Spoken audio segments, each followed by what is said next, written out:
So Boys to Men Tucson, you will now hear from Michael Brasher and Lance Meeks. Project title, Healthy Intergenerational Masculinity Initiative.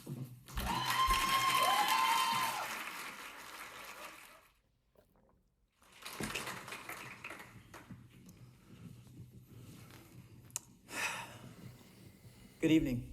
My name is Michael Brasher, and I'm representing Boys to Men Tucson. I'm one of the leaders of the Healthy Intergenerational Masculinity Initiative. Or, as we call it, the HIMI Initiative. My name is Lance Meeks. I'm the Director of Community Engagement for Goodwill, Southern Arizona. I'm also one of the leaders of the HIMI Initiative.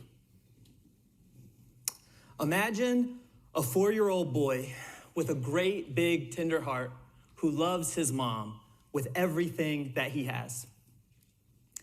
Imagine his dad gets off work and he screams at him and he calls him names because he's a mama's boy, because he's soft, because he cries, because he wants to be nurtured. All that boy wants is his dad's love. Imagine being that little boy as you sit in terror and you watch your dad humiliate and abuse your mom, the only safe person in your entire life. Imagine thinking, is this what it means to be a man?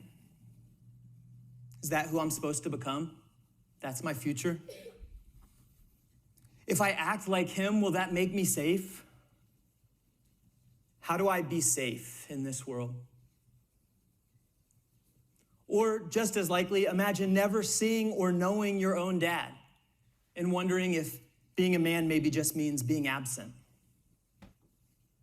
There's an old proverb that says, if the men of the tribe don't initiate the boys into manhood, the boys will burn down the village just to feel the warmth.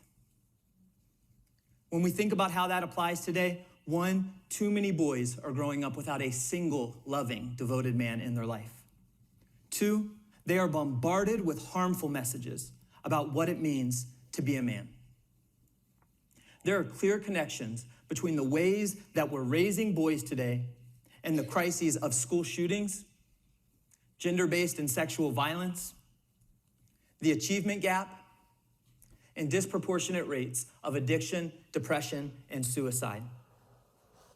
As a young man, I was suffering and I was angry until I encountered the Emerge Men's Education Program. It's a transformative program started by the women of color who run that organization, and it's based in the belief that violence against women will end when men decide to end it.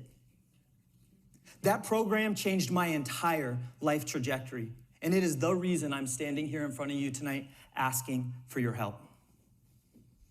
I grew up seeing the men in my family and the men throughout my community enter the prison system and deal with generational trauma. I was taught to be strong, never show any weakness, never show my true emotions.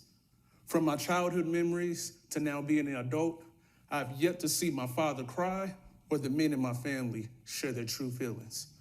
That is why this initiative is so important. We spent a year doing a community readiness assessment. We created a 5-year strategic plan based on feedback from our stakeholders.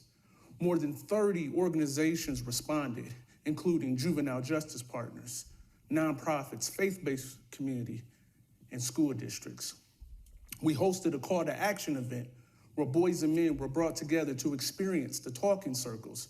What came forth was the sharing of pain, trauma, struggles, and a desire to expand the talking circles throughout our community. There's an urgency for masculinity work. There are 3 goals to this collaboration. Goal number 1, scale our programs. We are rolling out free, impactful, weekly talking circles between men and masculine identified youth. We are currently serving 400 teenage boys through this program through Title I schools. And we expand and we continue to expand within the next 3 years.